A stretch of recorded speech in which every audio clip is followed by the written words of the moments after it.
Anong mga nababalitaan mo sa team building? Mga nagja-jerjer ba? Mga ganon? Mga kabitan. Oh? Kabitan talaga. TL lang din. Hindi naman mga. Para Kino-coaching. Kino-coaching Tapos ko yung to. coaching dun sa parking lot. Bembangan. Ay, ano Ayun, ba? oo. Sa panahon ngayon, parang yung mga tao, hindi ganun ka-open makipag-communicate eh. Parang vina-validate ko naman yung emosyon ng isang lalaki na nag-overthink din sila. So may artista na nag-flirt sa'yo? Influencer. Clue lang. Kahit di mo sabihin name. Vlog din. Siguro dulo na lang ng name niya. Ano?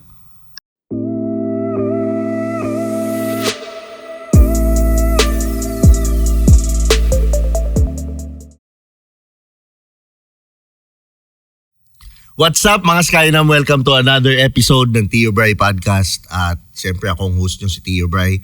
Kung gusto mo ng ganitong podcast, mag-subscribe ka dito sa channel. Help us reach 1 million subscribers. At siyempre mapapakinggan nyo rin sa Spotify. Maraming salamat sa mga nagko-comment, nagla-like, nag-share. Minabasa ko yung mga comments nyo. Kahit yung mga iba walang kakwenta-kwenta, salamat pa rin sa pagko-comment dahil nakakatulong to sa channel natin. At siyempre i-share nyo na rin to. And maraming salamat sa Tritone Studios and also sa management con Tritone Entertainment. At syempre, Pikutin Perfume ni Tio Bray available na sa TikTok, Shopee, Facebook. Nandyan yung link sa description kung saan nyo mabibili sa akin. Mas maganda sa TikTok kayo bumili kasi mas mabilis nyo siyang matatanggap. At super excited ako sa episode natin ngayon dahil ang guest natin, Atabs na Atabs. Unang-una, bago siyang artista ng Viva 1, hindi Viva Max ha. Yan, nilinaw ko lang.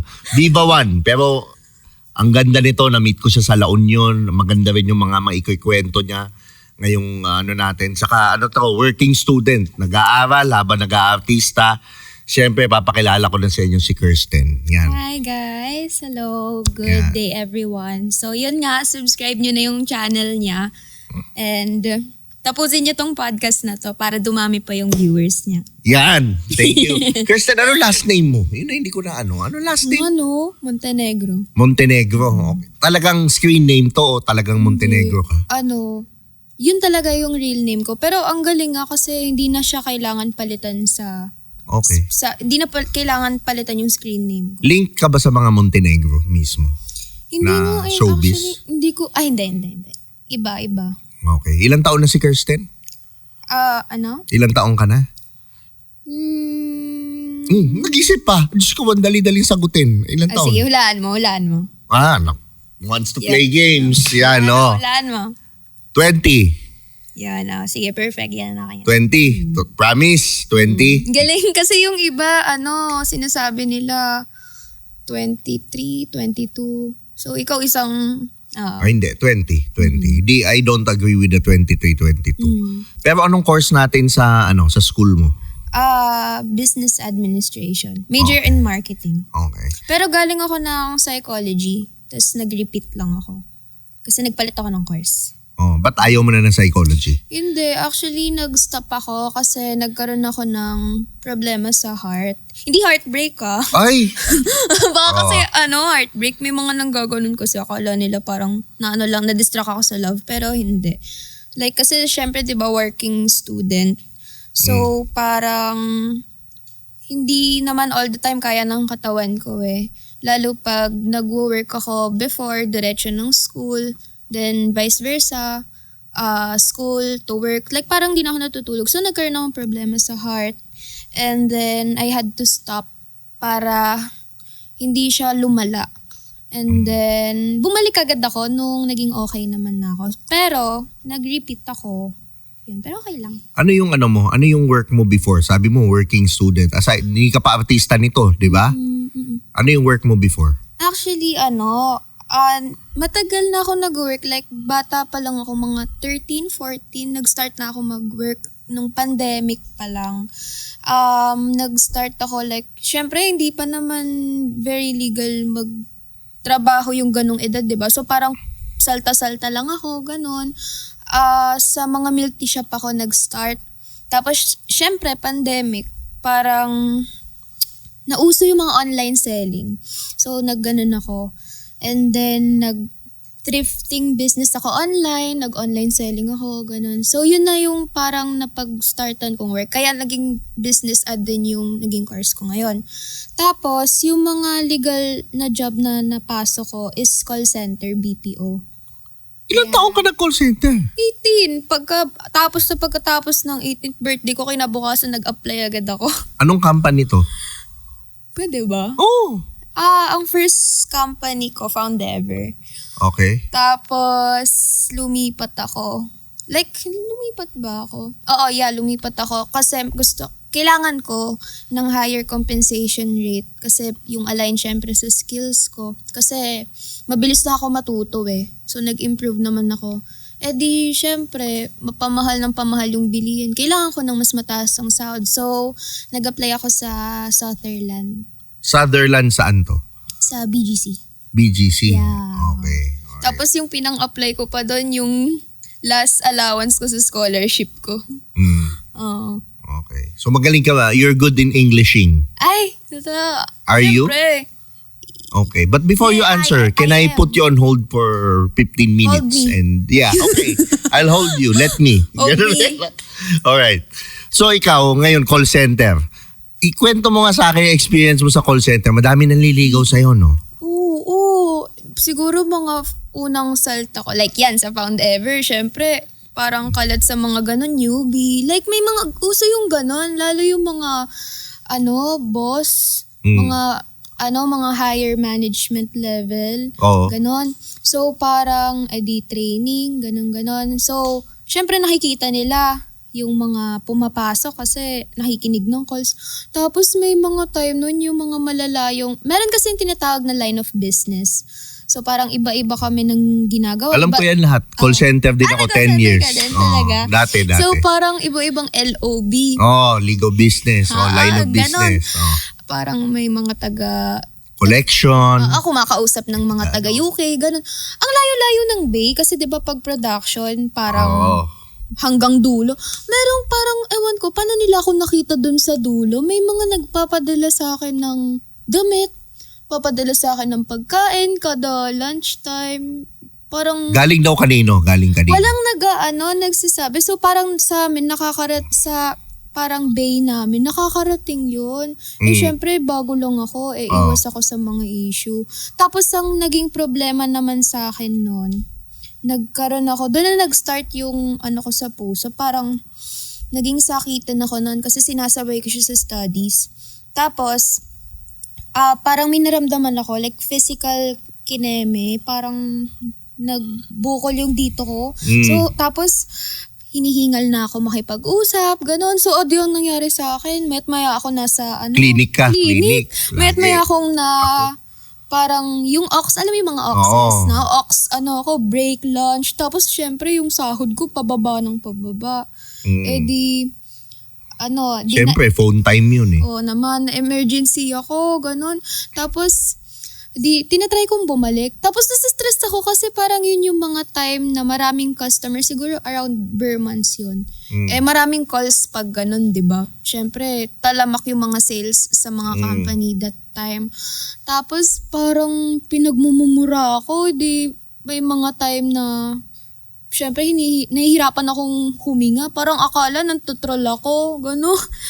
Parang ang nangyari, clinic na naman, hospital na, gano'n. Kasi nagpapalpitate Tingin ko na. papayagan ka ni OM yan eh. Kasi maganda ka eh. Pag lalaki OM mo. Hindi nga eh. Pero nag-hoy-hoy. Ayun din mo, nag-hoy-hoy yung mga OM nun Niyayaya ka lumabas? Hindi naman umabot sa ganon. Di naman umabot sa ganon. Pero for sure nakarating yun sa mga OM na parang maya't maya ako nasa clinic. Pero ang galing nga kasi ina-expect ko nun yung parang mapapatawag ako. Mapapatawag ako na parang imi-meeting ako na ba't lagi akong nasa clinic. Hindi naman so far. Tapos ang nangyari na nun, nalaman na may heart kinemberlu ako. Di ako pinapasok 2 linggo. Like, hindi talaga ako pinapasok 2 weeks. So, di ba ang mga sahod sa ganun, kinsenas katapusan. Technically, wala akong sinahod. So, parang buti may ipon-ipon ako noon. Tapos, parang hindi ko na kinaya, nag-immediate resignation ako. Tapos, sobrang Kano tight ko noon. katagal tumagal sa BPO? Siguro mga magwa 1 year din. Kasi nakadalawang company ako eh. Oo. Tapos, hindi ko naman kinaya mag-stop mag-work kasi that time, hindi pa ako exposed Sino-sinong, anong posisyon ng mga nanligaw sa'yo sa call center? Actually, mga lang din, mga tenured. Mga tenured. Tenured. Yeah. Walang TL na nanligaw. Wala naman. Walang mga TL na, Siyempre, break ka. mukha kasi akong bata noon. Okay. Yun. Wala namang TL na nagpapa-break, tapos ganyan. Pinag-iinitan ako, meron. Hindi. Pero hindi nililigaw. Pag ang TL mo bakla, yan. Pag-iinitan ka niyan, TL mo bakla o ano. Pero pag lalaki, sure ako. Ang absent mo, may sahod pa rin yan. May sahod pa rin. Lalo na pag ang pangalan ng naging TL mo na lalaki, Tony, Leo, o kaya mga Tony? DM, mga ganyan. Don Mark Pascual, yan. Uy, mga ganyan. nag-rap na yun. Oo, yan. Pag mga ganyan ang mga pangalan ng TL mo, sigurado yung mga ganyan itsurang ahente. Nako, talagang aalagaan yan. Coaching lagi yan. Laging may area Coaching, of... tapos interview lang sa Oo, buhay. may area of opportunity. Na di ba? Yung mapopromote ka, kahit wala ka namang ginagawa, Oo, kahit yung stats mo bagsak, mapopromote ka pa rin. Ganon. Trainer. Wala naman dumiskarte sa'yo. Wala Trainer. naman. Okay. Wala naman ako matanda. Pero ikaw, tatanungin kita. Kung ikaw, magjojowa ka sa call center. Halimbawa, jojowa ka. Anong posisyon niya at bakit? Ano siguro? Kasi iba-iba yung definition kada BPO company. Siguro yung mga line ng hindi OM kasi hindi OM. Siguro mga TL lang din. Hindi naman mga. Oo. Siguro TL lang din. TL. Oo. Kasi syempre parang marami ng experiences yun na na-handle eh. Oo. Parang kunwari, syempre parang sila yung takbuhan ng mga agent. So syempre sila din yung nagre-resolve ng issue nun sa loob ng production. Sila din yung nagpapasa ng resolution sa mga OM. Ganon. So parang may empathy sila Okay. sa mga nahawakan nilang ahente. So parang if i-look forward mo sila para sa relasyon, syempre siguro may empathy naman sila as a partner. Mga TL. Buti na lamang. Kasi yung mga trainer, nako, mga mga babaero yan. Ano ba? Yan, oo. Yan. Although yan na nagre-report sa TL, ilan ang maganda dito. Mga ganyan. Okay. O sige dyan, bababa ako. Yan, mga ganyan. Yun ang Bibilangin. Pero siyempre, kwento lang sa akin yun. Hindi nangyayari sa akin yun. Kasi yung mga, umiiwas ako sa mga ganyan nangyayari nung TL Focus din sa ako stats. dati. Focus sa stats. Focus lang ako sa stats. Number 1 team. Ganyan lang. Team building. Nakaranas kang team building. Yun nga, hindi ako nakaranas ng team Hindi ka building kasi parang ang laki-laki masyado ng ambagan. Tapos parang, basta ang laki ng ambagan, OA. Anong mga nababalitaan mo sa team building? Mga nagja-jerger ba? Mga ganon? Kabitan. Oh? Kabitan talaga. May time pa nga, actually hindi lang kabitan eh. Parang siguro one time, ito yung parang... Hindi kabitan, bembangan. Ano ba yun? Oo. Ayun na nga, parang ang nangyari nun, hindi siya about sa kabitan na. Parang hindi pa kami na parang officially na launch as trainees. Parang onboarding pa lang sa requirements eh. Okay. May nalaman doon, isa sa amin na parang nag-positive sa drug test. Nag-positive sa drug test. So parang, ganun. Oo, parang bigla na lang nawala tuloy yung Random yun eh. Oo, ang random. Tapos na DOH daw, ganyan-ganyan. Sayang, magaling na agent pa naman. Tapos, yung ganun yung mga talamak na issue sa BPO eh. Aside doon, yun, mga kabitan. Kasi Ano yung isang kabitang isyong na-experience mo doon? may mga kwento lang sa akin. Pero ang pinaka siguro malalang na experience ko, sobrang tanda na, tenured na. Tapos parang, syempre may mga portal na ginagamit sa BPO, diba? Yung mga sariling system ng company. Parang sabihin na natin Microsoft Teams. Nagme-message sa akin doon na parang, ay, ang sexy mo, ang like parang, di ba nababasa ng TL mo yan? Ganyan. Parang nakakaya. Tapos, siya, naka-shades kasi yun, lagi. Ewan ko baka mapanood nila to. Nako, naka-shades lag. Grabe, yung mga ganyan. Yung mga naka-shades lagi. Mga ano yan. Yun, isipin mo, nasa loob siya ng production, naka-shade siya. So, malamang siguro baka iwas sa liwanag. Pero, parang laging nakasipat, like nakatingin, ganon. Eh, syempre nakakailang. Co-agent to, co-agent. Co-agent, pero tenured na siya. Tapos, nagme-message siya sa Teams na parang kunin daw nila akong muse sa Sports Fest. Tapos, parang wala namang nababalitaan dun sa grupo na yun na may kukuning muse. So, parang pala decision lang siya para mag-chat sa akin. Libre na lang daw niya ako ng date. Ng dinner date daw. Eh, may mga nakita kang nagsusuguran, sumusugod yung asawa, mga ganyan. Sumusugod yung asawa. May nabalitaan lang ako after ko umalis. May ganong instance na parang yung naging support ko sa team, parang na-issue ng, yung QA kasi yung jowa niya. So parang naging ganon, may kabitan session na nangyari. Ganon, meron pa, may mga tomboy, mga lesbian na involved din. Ganun. Diyos ko, kasi siya iba-ibang gender yung mga nasa BPO. So parang grabe, walang pinipili talaga yung mga Sa sleeping quarters, walang milagro ka na vinig? Wala. Mahigpit sa sleeping quarters so far. Wala naman. Parking lot. Kasi doon yung mga nagsisigarilyo Wala naman. Team building lang talaga. Okay. Sa team building, ano yung mga navinig mong mga nagjo-jerjeran? Mga ganyan. Wala naman. Ang narinig ko lang may nagsuguran, may nag-away. Mga selosan session. Kasi parang given naman na yun Yung mga ganun. Lalo na kapag mga tenured tapos nakakilala ng mga bagong agent. Sa mga posisyon, sinong pinakababaero? Sa mga posisyon For ng me, call center? Pinaka-boss. Director? Oo. Parang, pinaka-SOM ba? Kung SOM. Hindi pinaka-boss yung may director pa eh. Pinaka-director. Basta yung pag Senior Operations Manager. Parang yung pinaka-final interviewan. Yung mag-a-approve, yung mismong chairman ng account. Ganun. Kasi may narinig ako. Ako kasi that time, top 1 ako sa ranking lagi. So, parang nagtataka ako, hindi man lang ako nakaakyat ng isang posisyon, ganon. Tapos narinig ko, merong isang girl na bagong pasok, na maganda. Ganon. Tapos parang wala pang 6 months, na-promote agad. Na-promote, bagsak-bagsak naman yung stats. So, parang syempre, siguro, ganon talaga sa VP. Anong nabalitaan mo? Sinong padrino niya? Favorite, parang yung, medyo mahigpit sa mga attendance. Tapos, dun sa particular girl na yun, parang lahat exception. So, sinong boss ang niya? Ang sa tingin mo, boyfriend or padrino niya? Yung pangalawa sa pinakamalaki. OM? Pinakamataas. OM o SOM? Hindi ko masabi, pero parang director. After nung director, di ko na nakalimutan yung term. Pero, second to the last. Ganon. Ako. Yun yung eksena. Kaya, buti na lang umalis na ako. Alaga ni SOM. Ganon, alaga. Sabi ko kasi hindi ka kasi pumatol.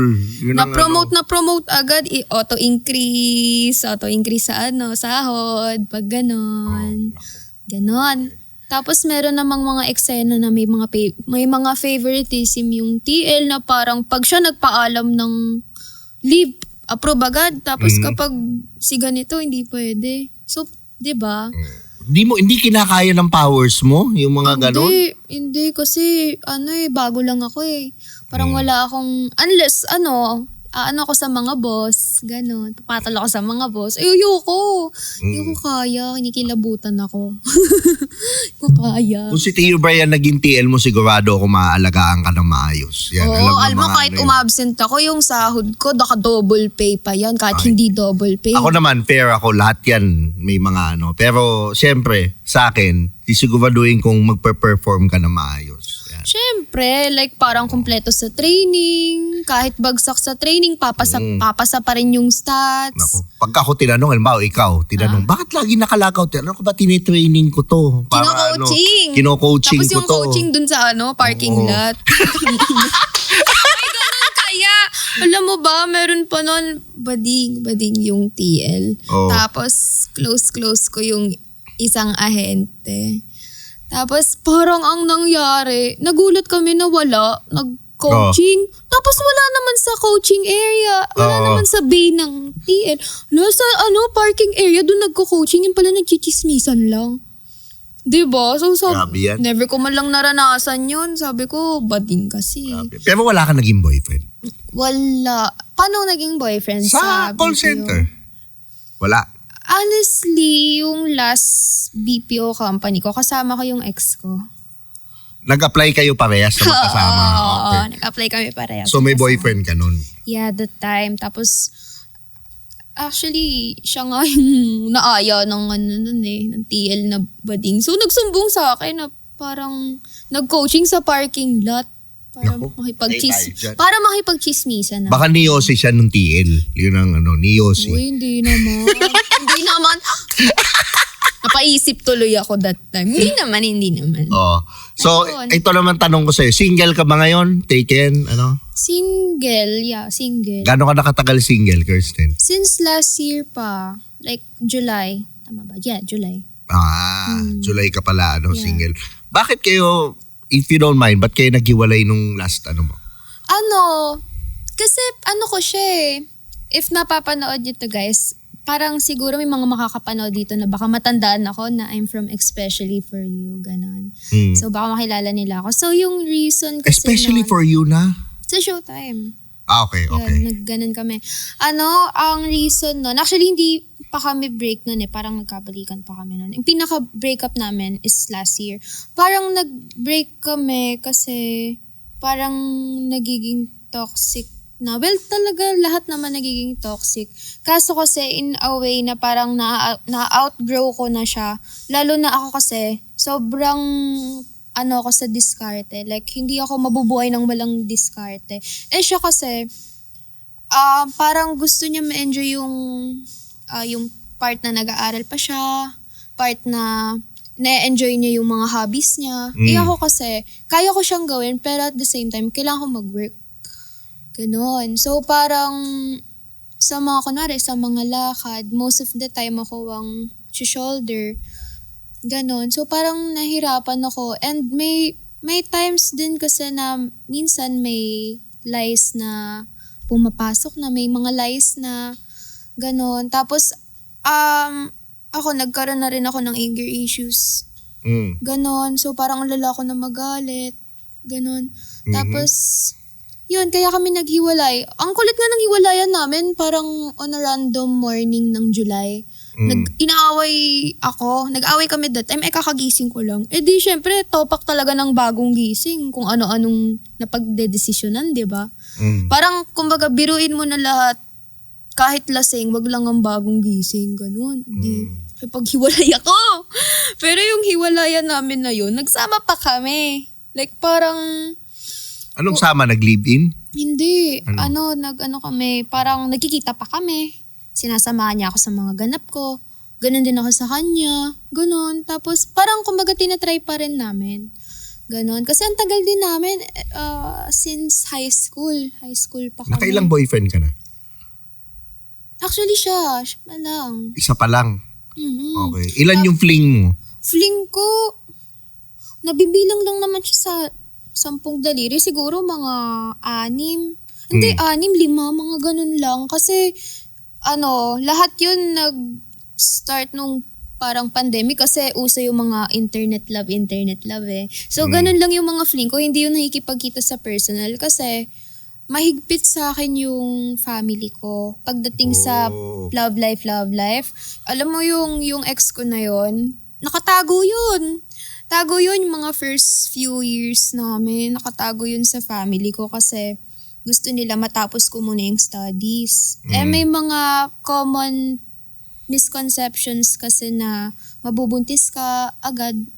Ganon. So parang sobrang strict sa akin. So wala akong time makipag-fling na parang makikipagkita ako kung kani-kanino. At saka hindi naman ako ganon eh.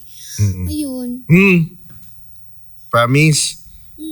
Kayo man. Ito, kala mo dyan. Parang so ang hirap mag-let go sa ganun kasi ang tagal din. Tapos parang yung from stages ko nung high school hanggang ngayon, parang naabutan namin. So parang very familiar na kami sa isa't isa. So kaya trinay pa namin. So ikaw, ngayong yung current mo, ano yung gusto mo sa lalaki? Syempre given na yung mabait, may takot sa Diyos, family-oriented. Syempre yung hindi nagsisinungaling. Ayun talaga kasi pag nag-start na ang lalaki magsinungaling, kahit mag-sorry siya, like for me, kahit mag-sorry siya, parang magkakaroon na siya ng habit na gawin siya ulit, kahit white lies. Syempre, pag naipon yung white lies, parang lumalaki na siya. So parang nagkakaroon ng resentment. Kahit, syempre, papatawarin mo, mahal mo eh. Pero, nagkakaroon na ng resentment. Yun, doon na nagiging toxic yung relationship. So, kung ako man, kikilala man ako ng lalaki, siguro, dadaan muna sa ligawan. Ganon. Hindi yung agad-agad. Hindi, pero ang tinatanong ko yung traits. Ano yung gusto mo sa lalaki? Yun, hindi nagsisinungaling. Hindi nagsisinungaling. Okay. Physical. Ako, mga tipo ko kasi matangkad. Okay. Siguro yung last ex ko, 5'11", yun eh. Tapos yung mga nakaka-fling ko, siguro pinaka minimum na yung height, 5'7", ganun. Ko talaga yung matatangkad, ewan ko rin kung bakit. Tapos, fair skin, ganun. Clean look. Ayoko nung hindi naman sa ayoko, pero hindi ko trip yung may mga tattoo. Bakit? Tattoo. Kasi wala akong tattoo. Okay, so clean, yung type mo yung mga clean. OPA-type, mga ganon. Hindi Clean. naman, basta mga clean look lang. Ganon. Tapos syempre ayoko yung may bisyo. Okay. Ayoko talaga yung may bisyo kasi syempre bawal sa akin kasi may problema ako sa puso eh. Tapos, gusto ko yung madiskarte. Kasi syempre, ang hirap naman magkaroon ng partner na parang nakaasa lang lahat sa'yo. Iaasa lang lahat sa'yo. Lalo na syempre, babae ako. Ganon. Ayoko naman na parang babae ako tapos most of the time ako yung magpo-provide. Ganon. Tapos, gusto ko din yung parang, hindi naman sa itatrato ako as prinsesa. Like, gusto ko din naman equal eh. Siguro yung parang marunong din mag-provide. Yun, medyo may pagka-provider. Ayun, kahit hindi na ako spoil. So, would you date a broke guy? For me, broke guy. Di ba naman yung trending broke boys? Oo, yeah. Ganyan, siguro, I've been there na kasi. Pero I would say, like, sa mga naranasan ko before, yeah, I would. Pero, hindi yung broke guy na parang walang pangarap. Like, kasi hindi naman, lahat naman tayo, hindi naman natin ginustong ipanganak na mahirap.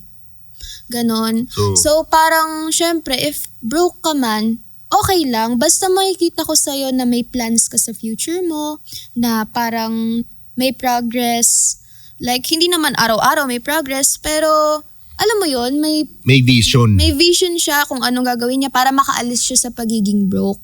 Ganon. Kasi kahit naman ako, naging broke din naman ako eh. So, ayokong parang i-discriminate yung mga broke. Ganon. Gusto ko yung analogy mong yan. Kasi madaming broke na broke siya ngayon. Pero nung umaalago sa buhay. Oo, tsaka may mga broke na pag nagkaroon, galante. Oo. Basta may, okay, importante sa lalaki, hindi yung pera.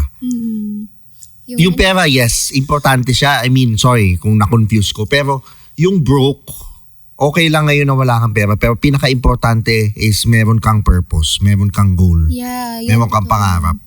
Kasi parang pag naging broke ka, tapos parang syempre, nakaka-down talaga yun maging broke. Kasi syempre makikita mo yung mga tao sa paligid mo, ma-asenso na, tas ikaw, parang ang hirap-hirap mo pa rin. Pero hindi kasi yun dahilan para maging broke ka forever. Marami kasing ways ngayon para kumita. May mga AI na nga eh. Ang galing. May mga digital kineme na nga. May mga online selling jobs na. May investments na. So parang ano mo para maging broke? Kahit nga siguro, bigyan ka ng 2,000 or 1,000, pwede mo na ipang-applyan sa isang company. Like yan, for example, BPO. Ganon, may mga beginner-friendly jobs naman dyan, mga part-time. So, 'Di ba? Wala namang para maging broke forever. I like the idea na masipag ka. I like the idea that you grind for yourself. Yeah. Pero, okay yan, sa lalaki. Ikaw ba open ka? Anong gusto mo? Ikaw yung inaalagaan ng lalaki o ikaw ang... paano ka? Hala. Kirsten. Kasi ako, parang sa relationship ko before, na syempre doon ko nakikilala din yung sarili ko, paano ako sa relationship. Ako parang prefer ko yung inaalagaan. Kasi sobrang workaholic ako. So like talagang sobrang workaholic ako sa school, sa ganito. So syempre, gusto ko naman ma-feel yung feeling ng inaalagaan pagtapos lahat ng ginagawa ko. Like lahat ng works and lahat ng agendas ko. Gusto ko yung inaalagaan. Pero, hindi naman yung to the point na 100% na parang ako yung, syempre nag-give back din ako. Pero sa ibang paraan, like kunwari, mapagbigay ako sa gifts. Kala ko kung anong paraan yung mga Hindi, Ay. Yan. Oh my God. Yan. Ano pang ito? Tamo, tumawa. Guilty. Ano man nasa isip mo? Sabi ko, Lahat servan mo yung lalaki. Ano bang nasa isip mo? Lahat naman dumadaan sa ganon. Ito naman. Pero sige, ikaw, paano mo alagaan ng isang lalaki? Bilang halimbawa, naging boyfriend mo. Paano mo mag-alaga si Kirsten bilang boyfriend? Ay, bilang girlfriend? Kinikilig tuloy ako. Kasi, ako, hindi man ako super duper sweet. Aminado naman ako doon. Hindi ako super sweet. Pero I make sure na na-express ko yung love ko sa anumang kaya ko. Like, kunwari, may hobby ka. Like, mag-show up ako sa kung anong ginagawa mo. Kunwari, sabihin na natin yung ex ko, like, nagva-volleyball, ganun. During the relationship, mini-make sure ko na before ako mag-work, like, before talaga ako mag-work, manonood ako. Or papansinin ko yung kung ano mang improvements niya, ganon. Kasi, nakikita ko, na-appreciate ng mga lalaki yung ganon. Yung sinusuportahan sila sa kung anong gusto nila. Ganon. Like, okay. Ayun. Tapos, mapagbigay ako kapag kunwari, yun nga, financially down ka. Like, parang ako, syempre, magbibigay ako. Ganon. Like, kahit bayaran mo. Pero kahit hindi agad-agad, ganon, kung kailan mo lang kaya. Tapos, parang meron akong trait na yan, kunwari kakain sa labas or bibili ng snack, ganito. Tapos syempre, ako kasi, 'di ba, may mga ipon-ipon ako. So kahit hindi naman sa all the time na kahit anong gusto ko bibilin ko. Kunwari, may narinig ako sa kanya na may gusto siyang bilhin. Kunwari gusto ko. So bibilin ko. Tapos kunwari, di busog-busog na ako. Kunwari, na di ko nagustuhan yung isang bagay, ibibigay ko sa kanya. Ganon. Para ma-experience niya or parang kahit papano, like kunwari gutom siya. Ganon, mabubusog siya. Yun. Pero hindi ako vocal. Parang doon niya lang yun mararamdaman. Tapos, aside doon, update. Kasi may mga updates. Though siya, parang bare minimum na siya sa relationship. Bare minimum yun. Oh yeah, bare minimum na siya sa relationship. Pero kasi sa panahon ngayon, parang yung mga tao, hindi ganun ka-open makipag-communicate eh. Kaya maraming nag-fail na relationship, ganun. So ako, parang vina-validate ko naman yung emosyon ng isang lalaki na nag-overthink din sila. So para hindi maging toxic, ganun ako. Ma-update. Tapos kapag magkaaway, mini-make sure ko na lahat ng points ko na i-express ko para hindi mag-iisip yung guy na saan ba siya nagkamali, ganun ako. Nako, galing talaga. Matured mag-isip tong to. Yan. So ikaw, sa hygiene, ano yung tinitingnan mo sa lalaki pagdating sa hygiene? Hygiene, ayoko nung parang, kaya? Yung parang, kunwari, nag-physical activity, tapos walang dalang pamalit. Tapos kung saan pupunta after. Ganon. Tapos walang ligo-ligo, walang Siyempre napapansin ko yun agad. Parang kapag kunwari parang hindi marunong maligo to, ganon. Matabang daw kasi pagkabagong ligo eh. Yeah, may pawis. Kahit sabihin niya na may dala naman siyang like parang deodorant or essentials. Dugyot nun kasi syempre yung pinagpawisan mo nasa ulong tapos di ka maliligo. Ganon. Tapos siguro, syempre, importante sa lahat mag-toothbrush. Syempre. Naman, may mga tao kasi na mina-mouthwash lang yung bibig nila, okay na. Hindi. Like, syempre may tinga-tinga pa yung ngipin mo. Hindi ka magtutoothbrush bago ka makipagkita sa babae. May ganon. Tapos, syempre, ang gusto ko kasi, yung mga tipo ko, yung mga clean look, di ba? Syempre, yung maayos yung gupit. Ganon. May time pa nga dati, syempre, gusto ko yung boyfriend ko, gusto ko maayos yung itsura niya. May time na nag-aambag pa ako sa pampagupit niya. Ang Ganon. tindi. Oo! Ang tindi. Gaambag ako sa pampagupit niya. Para lang mukha siyang maayos na tao pag papasok sa school, pag makikipagkita sa akin. Ganon. Tsaka pampataas confidence din nila yun eh. Yun. How about pabango? Pabango? Ano yung hinahanap mo sa pabango ng lalaki? Hindi naman yung sobrang tapang kasi masakit yun sa ilong. Siguro yung parang, paano ba? Vocal yung amoy. Parang kahit isang spray lang, like, maaamoy mo agad. Hindi yung kailangan na parang sobrang tapang kasi parang nakaka-off too much. So, anong prefer mo? Yung lalaking amoy o yung fresh lang? Lalaking amoy. Lalaking amoy. Oo, lalaking amoy. Alright. So, pinag-uusapan natin kanina, yung pawis-pawis, di ba? So, which brings me, papatest ko kay Kirsten is nung Picotins puting yan. Nasa dulo, Kirsten, kunin mo yan. Yan. Yan. Parang pa lang, packaging pa lang, na. Oo. Improve pa yan ngayon. May box na yan, ha? Pero ibig sabihin, sputing, spray mo, tapos bigyan mo ako. Kasi yan yung para sa mga active na lalaki, mga nag-gym, Maganda yan pag humalo sa pawis. Hindi naman tuyo. Kasi may mga pabango na parang, shit, pag nahalo sa pawis, amoy hindi. Talaga. Yan, habang umahalo sa pawis yan, lalo kang nilalapitan. Naku! Binuksan ko pa lang, gumana na yung amoy, Tata guys, check natin, Oo, check mo. Sputing. So, in fairness, may mga ingredients. So, wait lang. Uy, ang bango nito. Spray mo muna. Hindi, yun na nga yung maganda. Aamuin mo pa lang, ang bango na eh. Okay.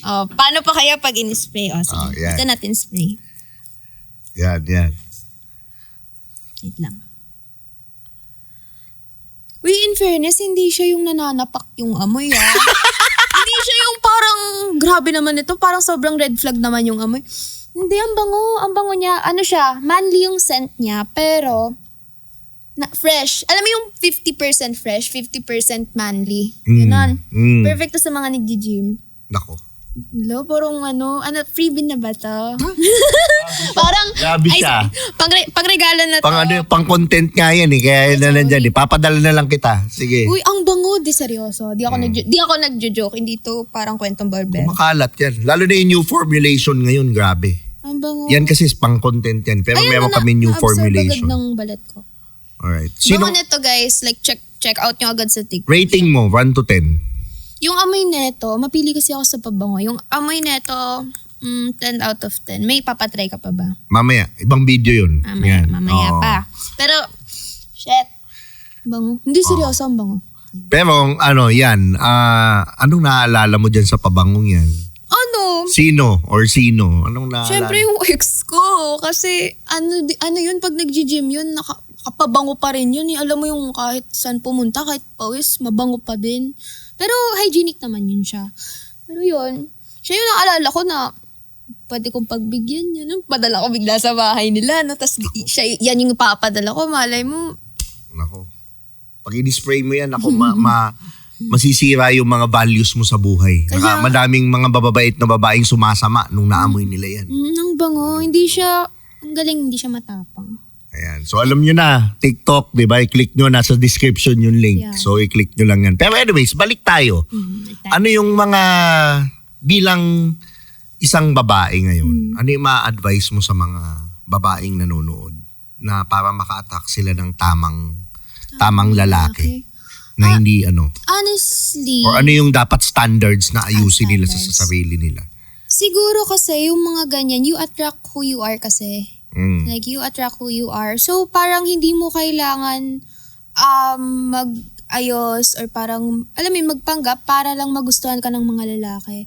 Like, be yourself. Kasi, ayun nga, parang mas makaka-attract ka if authentic ka. Like, parang you really show who you are.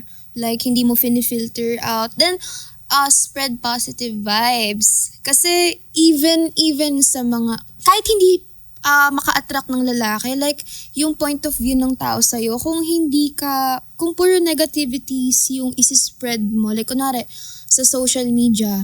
Kasi lahat parang halos nadadaan na sa social media. So, parang as a girl, kung puro negativities yung ikakalat mo, puro hate, parang hindi ka approachable tignan sa mga lalaki.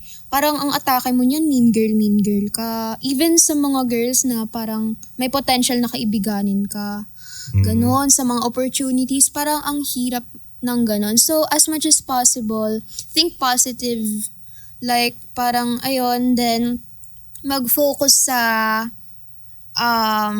syempre, sa sarili. Like, instead na magpaganda para sa lalaki, magpaganda para sa sarili.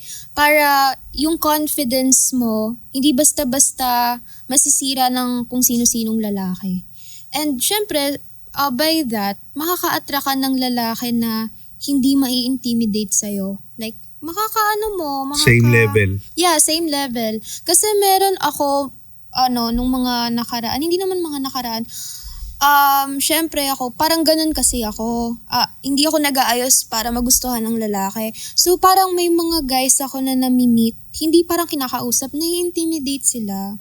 So parang bihira lang yung guys na hindi ma-intimidate sa'yo. Hindi enough yun. Hindi sila tamang lalaki kung intimidated sila. Parang naano sila na parang lang, too much. Kasi yung high value na nobody's too much. Yeah, totoo. Yan yung karamihang dahilan sa akin ng mga flings ko. Like, too much ka for me, you don't deserve me. Well, totoo yun. Pag sinabi nilang, you don't deserve me, maniwala ka. Huwag mo na ipilit. Yun. Totoo yun. Tapos, tawag dito, wag super magdepende sa pakikitungo ng lalaki towards sa sarili mo. Ganon. Kasi, kapag dumating yung time na nakadepende ka, yung parang attached ka na, ganon. Parang onting kibot lang ng lalaki, apektado na agad yung mood mo, yung routine mo.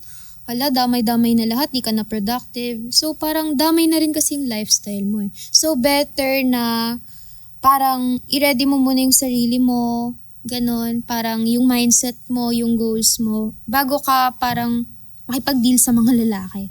Kasi ang dami-daming lalaki ngayon. Parang may mga lalaking late bloomers kasi. Ganon. Like, ikaw ba, anong bang i-prefer mo i-date? Mas matanda sa'yo o mas bata? mas matanda. Like how matanda? Gaano katanda? Kahit mga 2 years older, 1 year older lang. Ganon, okay na ako. Pero never ko kasing na-try mag-date ng mas bata sa akin kasi parang feeling ko ako yung mag-aalaga sa kanila. Di, tsaka isa pa lang nagiging boyfriend mo eh. So what? Di ba? Di yung mga flings ko. Mga flings ko kalimitan, mga 2 years, 3 years older sa akin. Ganon sila. Okay. Pero hindi naman naabot sa 10 years older, no? Naku. No way. Diyan ka nagkakamali. Yan na namimiss mo. Malaking parte ng buhay yan. Yung mga 10 years older, Ito ganyan, ba? 15 years old. Naku, nasabi ko sa'yo. Ayoko na lang magsalita. Uy, parang may sabihin para sa akin, bias na naman ako. Parang may baon ka. Bias na naman, bias. O yun, kasi. Subukan mo muna. Yun ang ayoko magsalita. sige. Subukan mo muna. Siguro. Magjowa ka ng mga 40. Yan, Uy! mga ganyan. O bakit hindi? 40. Oh. Ako tingin mo ilang taon na ba ako? 35. Tama? Hindi, 47 na ako. Pero mukhang 35. Exactly. Kasi sa the way you talk, the way. Kasi parang, siguro, the way ka makivibe. Oo. Sa taong very below yung age sa'yo, ganon. Yun din kasi yung, kaya ang gusto ko, yung mga onti lang yung pagiging ahead sa akin. Kasi yung vibes din yung inaano ko eh. Kaya never ako nag-try ng 10 years older. Oo. Feeling ko parang, Nasasabi mo yan ngayon, 20 ka. Pero pagdating mo ng mga gusto mo na yung hindi na support, yung made na lalaki. yung parang secured na. Oo. Ganon. Made na, yung kaya kang alagaan, 30 plus. Sige, tignan, babalikan ko to. Babalikan mo yung video na ko to. tong podcast na to. Ha, nasabi ko sa'yo, pag nasubukan mo yan, mga nakakalimang jowa ka na pinapaiyak ka lang, babalik ka din sa tito. Grabe naman sa lima. Diyos ko, di ko isa-isa pa lang na bubuang na ako pa yung 5. Pero anyways, explore ka lang. Bata ka pa. Yeah, diba? ngayon Bata ka tama pa. nga. Sa lalaki naman, ano yung last tanong ko sa'yo? Ano yung certain behaviors na tingin mong dapat ayusin nila? Sa nakikita mo sa dating scene ngayon? Una sa lahat, avoid parang unnecessary flirting. Ano yung unnecessary flirting? Kasi may mga namimit ako na kunwari, lalo na sa showbiz, parang nasa showbiz industry ako. Parang alam mo yun, syempre may mga makaka-work ka na guys. Meron kasing mga parang like magpapakita sa'yo ng mga parang, hindi, sige, parang makikipag-flirt sa'yo. Okay. Ganon. So parang ako kasi hindi ako ganon eh. Hindi nga ako marunong makipag-flirt. Yun, hindi ako marunong. So parang nami-misunderstand kasi yung ganon. Parang, syempre may mga babae na kapag hindi marunong mag-take ng ganon, mag-a-assume. So pag nag-assume, though parang hindi naman kasalanan ng lalaki yun. Somehow, oo. Parang pag nag-assume, mag-e-expect, tapos in the end, masasaktan, tapos alam mo yun, syempre nakakaano ng peace of mind yun eh. Tapos, So may artista na nag-flirt sa'yo? Nadulas. GMA to, GMA. GMA. Hindi, wala pa na. Di pa naman ako umaabot sa ganun. Wala. Pero meron nga, may nag-flirt sa'yo artista, mas matanda sa'yo o mas bata? Parang lang, hindi na, saktuhan lang. Siguro, medyo mas ahead sa akin. Yun. Okay, sikat? Oo. Ay! Meron naman mga hindi rin sikat. Pero sino yung pinaka-sikat na nag-flirt sa'yo? Uy, sasabihin ko talaga. Oh, why not? No. Why not? Ayoko muna. Oh. Siguro, na lang. Clue. Kahit di mo sabihin eh. Influencer. Okay. Yun lang. Yun naman sasabi ko kasi. Influencer. Okay. Ano to? Sa YouTube ba? Facebook? Ano? Ano nga? All around. All around. Lahat Okay. hinahandle. Initials. Hello. Initials. Siguro dulo na lang ng name niya. Ano? Ay. Dulo ng name niya. First name to. Dulo ng name niya, no. 'Di ba? First name, tapos yung First and last name. Dalawa name niya? hindi, yung name niya sa dulo, kunwari, Kirsten name ko, yung N. last, N. O, sige. Okay, sige. first name niya. Sa first name niya, ang last I. Yun na yun! Sa last Yun na name. yun. Sa last name, ano yung last? Sige, A na lang. A? Last name. A. Doon nagsa-start yung last name niya. Nag-e-end. Nag-e-end. Doon tayo sa mga end kasi parang ang daling... Isang malaking clue. Malaking clue. Hindi ka magbe-mention ng name. Sino? Para lang ano natin. Nagva-vlog din. Sabi mo nga, influencer na to. Nagba-vlog. Ano pa? Anong klase ang vlog niya? Horror?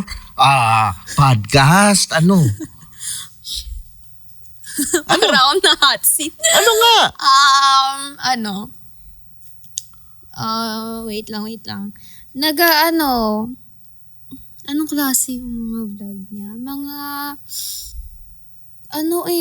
tawag dito, more on foods. Food. Foods. Okay. Oh, yun na. Sa YouTube. Sa lahat. Parang sa lahat. Ina-upload sa lahat. Ako, parang alam ko na kung sino to. Tulungan mo na lang ako, comment nyo. Yan. Tulungan nyo na lang kami. Yan, comment mo. So ako, tama ako, napaisip siya. Yummy siya. Napaisip. So type mo rin to. Itong influencer na to. Siguro intimidated ako na ewan. Di ko masabi kasi... Pero type mo, intimidated ka eh. Type mo. Siguro, yeah. Yeah. So may pag-asa. Ayoko kasing ma-involve. Like, ayoko magkaroon ng relationship na ganan. public figure. Ayoko. Hindi ako naniniwala sa'yo. Hindi, like, hindi ko siya prefer. Kaya medyo nag-delay low ako sa mga... Pero type mo. Kasi siya, type ko, like, pwede naman yun. Pero yung parang ipupursue, like, magkakaroon. Itsurang opa to, no? Hindi. Hindi. Mamaya sa akin. Anyways, Kirsten, thank you. Saan ka nila mapafollow? Sige, sabihin mo yung mga socials mo. Mafa-follow nyo ako sa TikTok kasi doon ako active. Sa TikTok, Kirsten, CRRLN. Tapos sa Instagram, yun din, same din. Then sa Facebook, Kirsten Caroline. Wala pa kasi ang Facebook page. So, looking forward na makagawa ako. And then, abangan niyo ako sa Viva. Like, Viva Max? No! Ay, no. Viva 1 lang. Anong pelikula? Abangan niyo ako sa Viva 1, Project Loki. Hindi pa naman ako yung main character doon, pero dadating din tayo dyan. Masyado pang maaga. So, yun. Abangan niyo ako sa Viva 1. Yun lang, guys. And subscribe niyo si Tio Bry at bumili na kayo ng pabango niya kasi hanggang ngayon nga nandito pa rin, no? Hindi nawawala. Parang si Tio Brian pag nakilala mo hanggang umalis na sila dito sa studio. Maaalala. Tumatatak dito sa puso nila. Remarkable. Yan. Remarkable. Nako, mahirap yan. Bata ka pa, Ining. Uy! Yan. Kanina pa. Yan. So ako naman, maraming salamat sa Tritone Studios, Tritone Entertainment. Yes, sabi nga ni Kirsten, Pikutin Perfume, ayan na, kumapit pa sa kanya. Hindi pa rin Kumapit nawawala. sa akin hanggang pag-uwi ko na to. May lalaki ako. So subscribe to this channel, follow kayo, mag-comment kayo, Spotify, YouTube. So maraming salamat sa panonood at syempre, wish natin na one day maging sikat si Kirsten. Napakaganda. Parang may hawig siyang onting Ann Curtis na medyo may pagka-Yumi Garcia na medyo may pagka-Rob Ginto. Ay! Yan, at susumbong kita kay Rob. Dumedinay ka. Ganda na, nagaganda na ako sa Yan. So, see you on the next episode, guys. Thank you. Got a situation right here. Sabi nila ako daw ay pabling. Ako daw ay pabling. Ako daw ay pabling. At sa chicks daw